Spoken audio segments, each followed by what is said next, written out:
The Executive Office of the President spent an average of 2 million shillings per day on printing services in the last financial year. The Office of the Control of Budget, Margaret Nyakang'o, has revealed.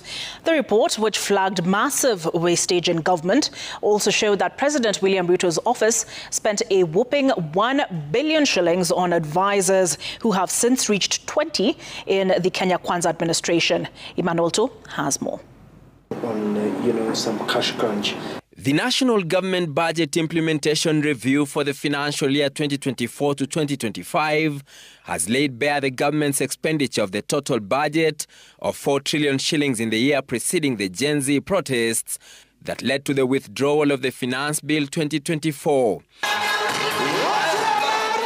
And despite the pledges to reduce budgetary expenditures in unnecessary and wasteful spending to plug the deficit, it appears the government was on an overdrive to implement the contrary.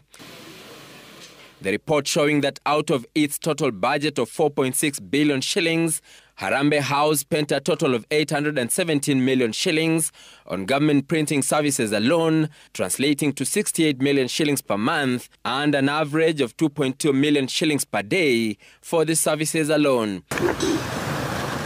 The services include paper used to print government policy, executive orders, directives and proclamations transmitted to ministries, departments and agencies, performance contracts, bi-weekly press statements, periodic government communication during the times of crisis, regional media forums, among others. The printing budget is also said to have gone higher due to the huge number of guests invited to State House for engagements, which require high-quality paper for the invitation cards. The office also spent 1.9 billion shillings for general administration, planning and support services, and 765 million shillings on leadership and coordination services. However, the report did not disclose how much was spent in the construction and refurbishment of the office, which has seen some officers relocate to higher floors in the building. The report also revealed that the office spent 1 billion shillings on government advisory services.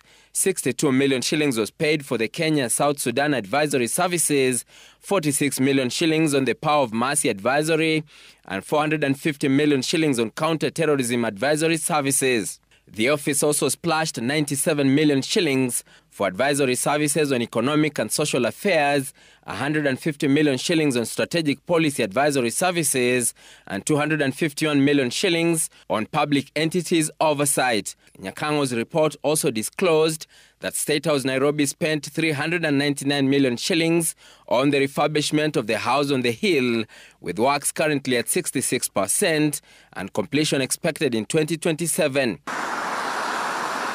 The house, which has been a full-time construction site, has gobbled up 1.17 billion shillings so far since its construction began.